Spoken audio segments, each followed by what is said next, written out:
I'm ready for playoff football on News 12 now. It's time to cut through the smoke and clear things up. 48 minutes in the tank. And find out who'll be practicing Thanksgiving morning on this third round playoff edition of the Blitz. Let's go right here, gentlemen, let's go. Neighbors Havelock and Croatan met for the second time this season. The Rams returning to the scene of their last loss, looking for redemption. The Cougars looking for validation and old school history. Ayden-Grifton had another tough road test. The Chargers went into Warsaw, where the James Kenan Tigers were ready to attack. And Farmville Central also hit the road. The Jaguars wrestled the Martin County Gators in the swamp. And the Pitt Academy played for the 8-man state title. No camouflaging. What comes next? The Blitz starts now!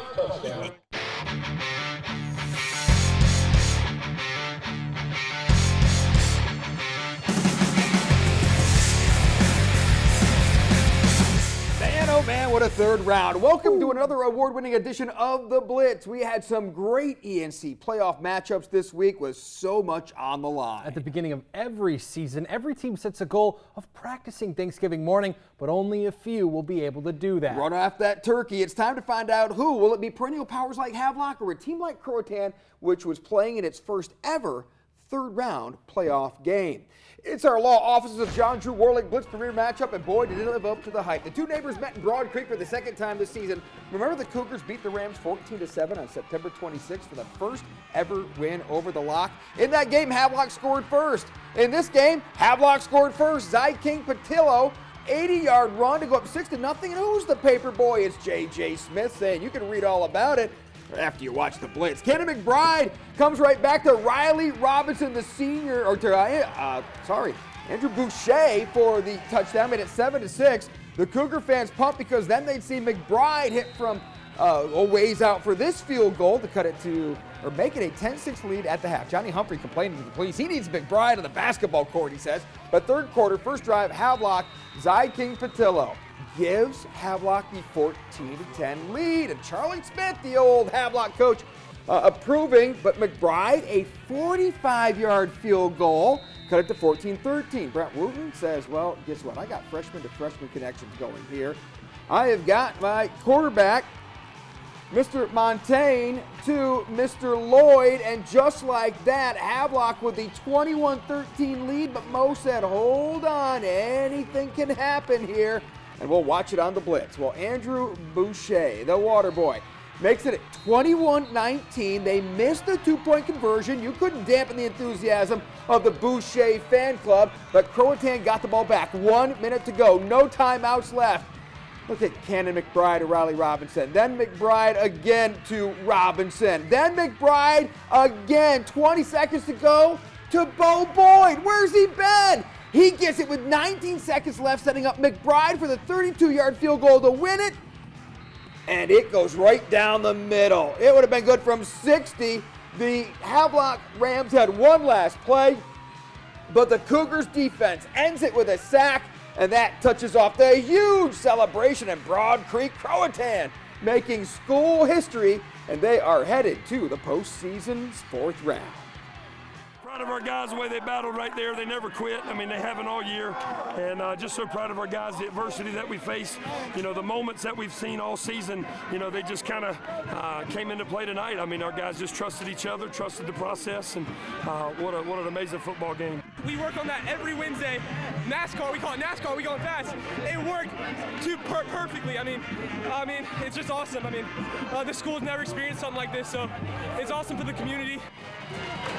So he is pumped. Game winner.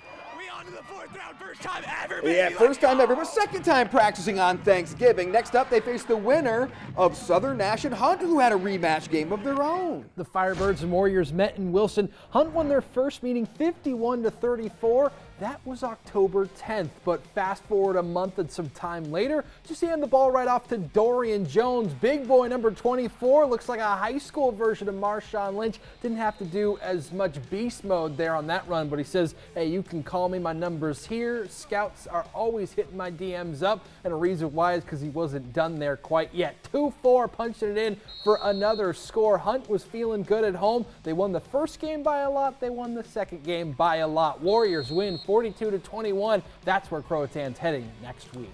On the other side of the 5A East bracket, Northside Jacksonville playing in the third round for the first time since 2016. The 9-2 Monarchs hosted 10-1 St. Paul's, who just beat West Carteret.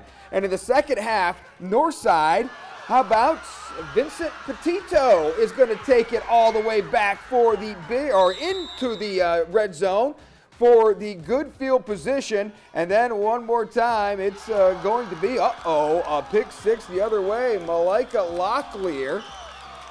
Northside Jacksonville does get the win, though. 28-21, they hold on. That's a pretty good win, though, for Kenny Pollock and company. Excited. Years of struggling and the hard work these guys is finally paying off. The guys played all four quarters, played a complete game, and we're excited. Excited to be playing and practicing on Thanksgiving.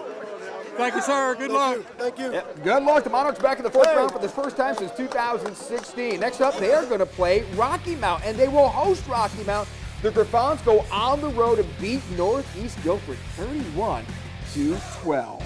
Let's check out the 4A East playoff bracket. We had a cat fight between the Cougars of Southwest Edgecombe and the Panthers of East Duplin. But this battle of traditional powers was to see who would be one of the top dogs going into the state quarterfinals. We need more dogs. First meeting between the schools since 2012. That's when the 7-5 Cougars made the 75-mile drive back to Beulahville. 2012, Southwest Edgecombe won that game, by the way. We foreshadow a little bit because DeAndre Hopkins takes it in for the touchdown, and then Hopkins again gonna hop right to it. But here comes East Duplin scoring. Sean Davis breaks through for the score. East Duplin fans saying, all right, come on, can we get going here? Aaron Hall says, I'm gonna get going, and fast forward style, he takes the kick back for the score. But as the East Duplin players were celebrating, Devin Mayo, the lefty quarterback that makes Southwest Edgecombe go, looking for Andre Downey, his favorite target, and he finds him. And just like that, Southwest Edgecombe in front. We went back and forth all the way down to the wire. More than 80 points combined for these two teams. Aaron Hall, the long run. And just like that, East Duplin celebrating, but in the end, Southwest Edgecombe, Justin Bridgers and company, he is going to catch the pass and take it all the way. Southwest Edgecombe does it again.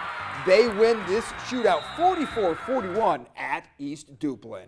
Next up, they play the winner of T.W. Andrews and West Craven. They met at Clay Jordan Stadium out in Vanceboro, meeting at midfield, and check out the smoke and fog running out of the big old Eagle as DJ Davis with a nice pass to Clayton Steamster. And he was steaming through that fog in for the touchdown, the big boy rolling in. But West Craven, Mike Twitchell says, don't forget about our defense. Shireen Morris on the big tackle for loss, had some help from his teammate there, getting the big time stuff, and he was fired up. Then DJ Davis just continuing to play well. How about the catch, though, by Amari Sumner bobbling it, and then DJ Time putting it out on the track and in for the score he went. And he wasn't done there yet. Wait for it, people. The band having a good time just playing. And DJ to Jeremiah Lee for the touchdown as West Craven wins at home 30-14.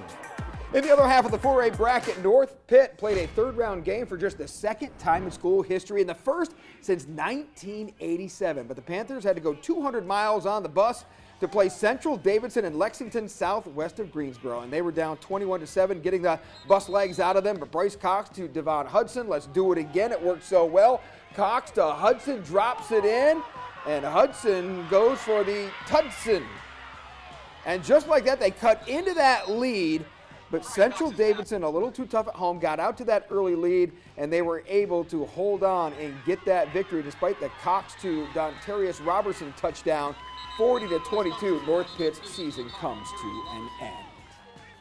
Next up, they play the winner of Eastern Wayne and 4A East top seed Reidsville. And check out the highlights. Deontay Neal on the punt return. He didn't think about just getting some good yardage. He would find his way through the hole, and he just kept on running. No one's gonna stop him. And more blockers out front, reverses the field and finds his way in for the score. Reidsville known for their basketball, but the football team looking good. Braxton Johnston for Deontay Neal. Again, a 50-yard strike as Reidsville getting the win in this one, 41-24. So that's where Central Davidson will head. They're known for football, too. Won more state championships than any team in North Carolina history. Let's go to the 6A playoffs. East top seed Jacksonville hosted Scotland, and Bo Williams used to be an assistant coach under his dad at Scotland 15 years ago. And now Scotland's coached by East Carteret alum Richard Bailey. All we're going to talk about, though, is Amari Pearson. Look at the deuce. Has that offer from ECU, takes it in for the score. Here comes Scotland, trying to come right back. And, boy, they made a game of this thing now. They would not go away as their whirling dervish of a running back is going to take it in. That's Mike McClain. And then Anthony Washington. He is going to do something from the quarterback position, like keep the ball, take our cameraman out for a second, and then fake out the whole defense as he goes all the way. But Scotland made this close late. Samari Pate is going to get a score here, but Amari Pearson is going to get what would prove to be the go-ahead and game-winning touchdown as Jacksonville wins at 35-34. A true survive and advance game, closest one Jacksonville has had all year. Next up, they're going to host Union Pines, who beat Williams 17-7. Northern Nash in that battle of powers. They win in Rocky Mount 19-14. Now the Knights will get to host Middle Creek as the Seeds hold up. They get the 31-30 win over Southern Alamance. Now in the 7A playoffs, D.H. Conley made the trip to Clayton to take on the third-seeded Comets, and they brought down the hammer. And they certainly brought a punch behind it, too. Aiden Smalls with a nice pass to D'Angelo Ruffin. 7-0 Clayton leading. Then how about the handoff to Noah Smith? And he was rumbling, bumbling, stumbling into the end zone. How about that nice push from his offensive line for the score? And it's 14-0 Clayton. Conley trying to find something. Samari Cabell has had a lot of success this year, but Cadron Crummel said, I'm going to snag this away from you. And Clayton went up 21-0, and this game was just all Comets. D.H. Conley's season comes to an end in a 47-7 loss.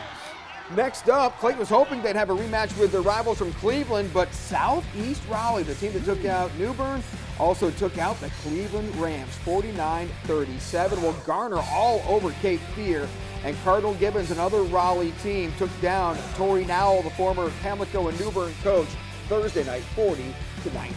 Plenty of highlights to show you in the 3A playoffs, including Ayden-Grifton and James Kenan, Farmville Central and Martin County, and Kinston at Pasquotank. Woo. But first, we have to show you our Coastal Carolina Community College fans in the stands. Let's go back on to Broad Creek, where the fans were fired up, ringed around the field. One of the biggest crowds they've ever had there, and even the Waterboy fans were out and about, and now they get to watch their team at home for one more week. The Blitz will be right back.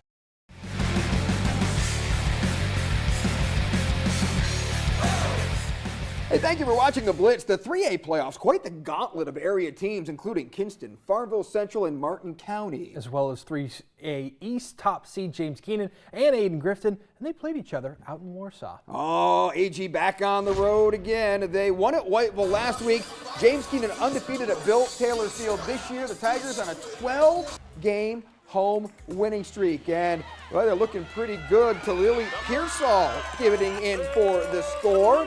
And the James Kenan fans, they were out in force watching Jeremiah Hall. Jeremiah was a running back who went right up the gut and put it in hyperdrive for the score.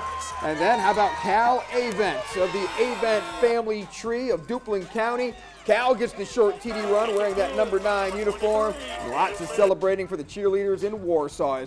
Nigel Morgan catches the long pass for a final TD, but it was all Chargers getting ridden off by the Tigers in this one as they go 54-26. Another big win for the Tigers at home, and that makes for a happy head coach. They put in the work. I always tell them talk is cheap, and they talked it in the offseason how bad they wanted to be back to where we are now, and they put in the work. I mean, from day one right till today, they put in the work. They've done the right thing, and so I think they deserve to win. We are pretty banged up tonight. That was a very physical team, and they played us really well. They had a good game plan, and so I would say getting healthy again is going to be a number one concern of ours. Fireworks for Tim Grady and James Kenan, and they'll be back home again. They play the winner of Farmville Central and Martin County. And those two teams met out at the Swamp in Williamston. Chomp Ron Cook talking to his Jaguars before the game. Hey, if we won last week on the road, why not do it for a second time in a row? But on offense, Farmville Central looking for something to get going, but it was Mr. Camarion Larry bumping into his own teammate for the interception. He was fired up. Double-digit interceptions for Larry this year, one of the tops in the state. Josh Shepard, Camarion Larry, too, just swarming in the defense, but also swarming was Bryant Dixon for Farmville Central. We're just trading interceptions at this point. Dixon had 2 touchdowns last week in the big win for Farmville Central over Randleman. That had the cheerleaders super pumped up as the senior captain and quarterback B.J. Garner would punch this long drive off with the touchdown score. He was fired up, and so was Farmville, getting another road win, 28-20. They continue their upsets. I just told our defense coach it's probably the best defense we played all season, definitely in the playoffs so far. We needed those stops. I mean, we were scoring 50 points a game. They did a good job adjusting to what we were doing at the first 2 drives, and we had to find a way to score. But defense did a great job. We always preach on being disciplined, gap sound. They did a great job of that. I got to point out number 11, Tavion Williams, probably the best game he had. You know, he had a huge responsibility to make sure we keep them from getting outside runs, and he definitely contained that all night. So, congratulations to Farmville. They will move on, and they will head to James Kenan next week. Other side of the 3A bracket, Kinston, the lowest remaining seed still playing. The 14-seeded Vikings made the 127-mile bus trip, and there's history right there. As Tyler Jones to Tyreek Copper, his 14th straight game with a touchdown. That is a new state record. Thanks to Trey Scott of Noose News for the video and for the great info. And then it is Tyler Jones again, this time to Brennan Chambers, the future Marshall Thundering Herd wide receiver. And then Genesis Wiggins is going to finish off the highlights as Kinston rolls in this one. 34-20 as they move on to the 4th round. They better remember how to get to Elizabeth City because next up they play the winner of Northeastern and Pender. They played at Hine Memorial Field in Burgon. The Patriots would be a little down on the bench because here comes Northeastern with their passing attack that has been pretty good this year. And look at breaking tackle. What do we call that? Yak. He was down inside the 5 yards after catch. Yak. Yakety yak. Northeastern won't come back. Actually, they're going to go back to Elizabeth City because they go into Burgaw and they beat Pender 52-34. That means it will be Kinston returning to Elizabeth City this time to play Northeastern the day after Thanksgiving. In the 1A playoffs, we had a state quarterfinal battle of unbeatens. Beargrass Charter is 10-0 for the first time since restarting the football program in 2017. Northside of Beaufort County 11-0 for the first time since 1991, so something had to give. They played this one at Bing Mitchell Stadium in Yeatsville, and check out the Panthers rolling out in Yeatsville. Interesting name. I always think it's funny when you say it out loud. And man, there were so many Panthers coming out. And how about this? A rare pass from Chase Hewitt to Chase Fuel. The chase-to-chase connection, and Big 85 just continued to roll on down the sideline and just get in for the touchdown. We call that fuel for fire, by the way.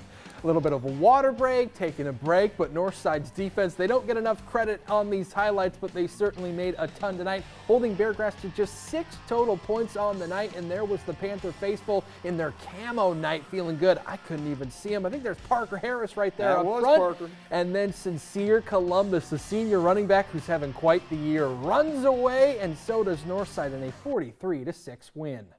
Next up, they're going to play Wilson Prep, and they will host Wilson Prep because the Tigers took out the top seed, KIPP Pride, 42-16. Not a huge surprise. Wilson Prep is considered one of the favorites. They just played that tough non-conference schedule to get the 4 seed.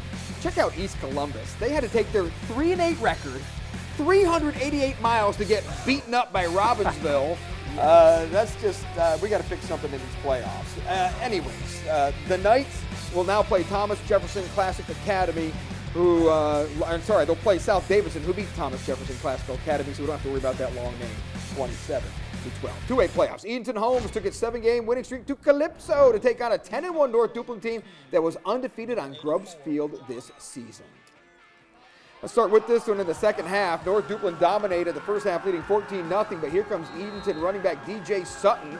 He takes it in, and the Aces feeling good. They thought they would come up big in this one. Next offensive possession, running back Caden Jernigan takes it in for a score.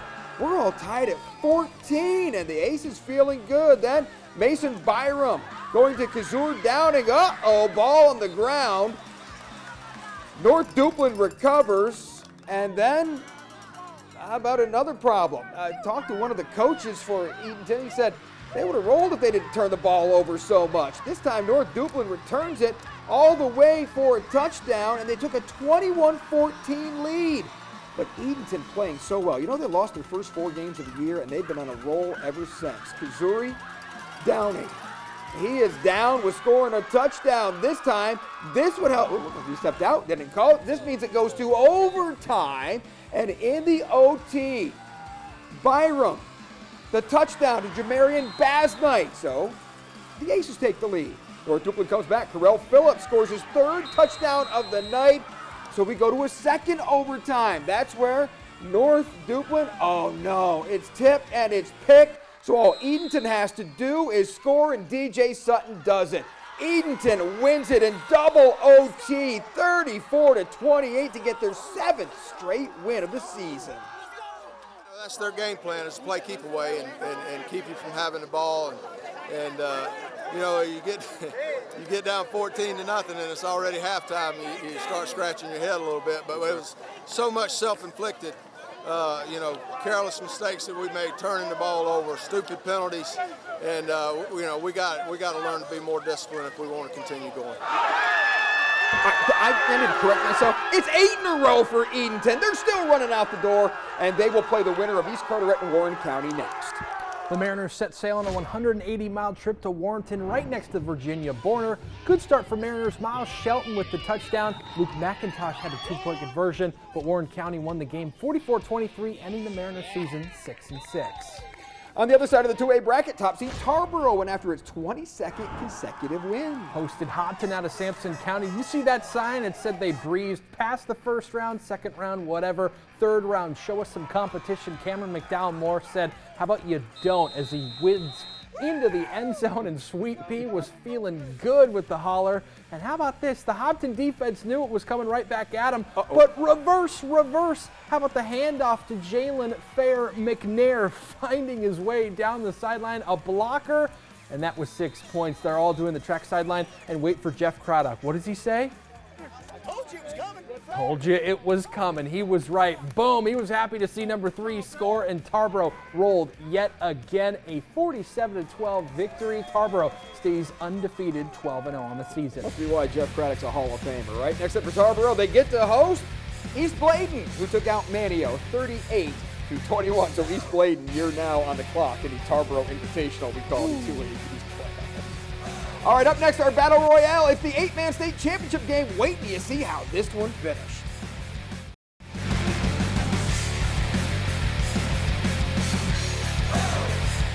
Hey, thank you for watching The Blitz. Time for our Battle Royale, the Arundel Parrott Academy of Kinston. They've won state titles before, but this season has been a little more special. The Patriots started August 16th by beating national powerhouse Evangel Christian in the Black Bear Brawl in Gatlinburg, Tennessee. They haven't looked back, going undefeated, winning a school record 12 games. Well, wait till you see how they finished off this magical season. Trying to finish it with their 5th title under head coach Matt Beeman, trailed 14-6 entering the 4th quarter, and Reed Harvey of Cary Christian with the touchdown. That made it Knights 21-6, but Matt Beeman and Christopher Simpson a little frustrated, but saying, hey, we just need more time, and Ben Barrett would give you that. The screen dumped down. He had all the blockers in the world in front of him, and no Knights. They didn't even draw their sword. Make it 21-14 after a successful 2-point conversion. Ryan Pittman pointing at his hat. That's a rally cap. We are coming back. Then Cary Christian coughs up the football, and there's Parrott Academy recovering the ball with about 3 minutes left in the game. What do you go? He says mesh. Let's go right up the middle with Christopher Stimson, their senior quarterback. Wait for the call. Yes, it's confirmed a touchdown. Make it 22-21, or 21-20. They would go for the 2-point conversion. Here's the play call. The rollout, look for Ben Barrett, their star wide receiver. He got it, 22-21. Parrott on their feet, but still 2 minutes left in the game. They would need a stop on defense, and Braxton Lofton-Myers swoops in for the interception. The North Lenore transfer comes up clutch when they needed him most. He'd score a final touchdown as well as Matt Beeman and the Patriots get the Gatorade bath in the win, scoring 24 unanswered points in the fourth quarter as Parrott Academy wins their 6th state championship all-time for a program record 13-0 record. Never quit. This team never quit. You know, when the odds were stacked against us all year, they just kept fighting. We kept fighting, and you know, when you keep fighting, good things happen. The big-time players make big-time plays when it gets tough, and these guys do it. It's surreal, man. I'm still trying to comprehend it. I mean, we came together. We were down throughout most of the game, but we really pulled it through. I mean, we're a family. It feels great. Can't do it without them. It was a whole team effort. Now that's the way you end the season. Parrott back on top as the Patriots will be celebrating this one all weekend long as they ran to the fans to say, hey, thanks for celebrating us and rooting us on all season long. This win is for you. What a magical win for Pender and a magical season, starting in Gatlinburg, upsetting Evangel, and then running the table, and then having to come back in the fourth quarter. I don't know how you can top a season like that in school history for the Parrott Academy. It was 0-0 after the first quarter, 6-0 at halftime, and mind you, these two teams played back on October 24th, a combined 90 points. So a lot more defense in this game. Fourth quarter found a way, and super surreal for Matt Beeman and the guys. One of the many great rematches we had tonight, I'm telling you. Now, Croatan, I'm not going to be J.J. Smith and I are standing on the sideline. They didn't get the 2-point conversion with 8 minutes to go. We said, they're done. They're cramping up. The enthusiasm was gone. Havelock's just got to run out the clock, and it looked like they were going to do it. They marched down the field. They get inside the 10, holding penalty, and then all of a sudden, Croatan comes to life behind their NASCAR 1-minute drill tying Kenan McBride. And it was just, when you got across midfield, we're like, well, he's in range for his booming lag. And so that was just an incredible comeback for Croatan that, well, you were there. I wasn't quite sure it was going to happen. But, man, they proved some doubters wrong with that victory. Well, you were there for this game. I was there for the first time they played Havelock. Almost similar story. Down at halftime, 7-0. Found a little juice and some spark at the end of the game and found a way to get that win. I mean, like we always say, it's not how you start, it's how you finish. And Croatan, what an unbelievable win. So they're representing Carteret County. Craven County just has West Craven left, and West Craven looking good again. They get the big win, and now they have to step it up again at home after Thanksgiving. So, but those Eagles, they look like they're going to be a force to reckon with. Mike Twitchell knows what he's doing. They haven't lost since that New Bern game, and they've just been on a tear ever since. And you mentioned that final Craven County team. How about our two Jacksonville teams? Northside Jacksonville getting a big win over St. Paul's. That was closer than they probably expected it to be. And same with Jacksonville getting the win as well. Well, St. Paul's was a team that came in. A lot of people thought they could maybe sneak out of that Eastern Division with a win, the way they beat West Carteret. They had to hold on to get it. But give Northside credit. They struggled in their first playoff game last week, but they really came through this time and got themselves a win, and now they get Rocky Mount. That's going to be an interesting one at home. Well, Jacksonville survived and advanced. And same thing for, but if you go over to the Duplin County, a lot of upsets over there. North Duplin falls, East Duplin falls. James Kenan, the lone survivor out there. Now they get Farmville Central. That'll be a good one. We're told we're out of time, so thank you for joining us here in our Blitz Extra. We hope you enjoyed it. We'll be back after Turkey Day to get you stuffed full of more football playoff highlights.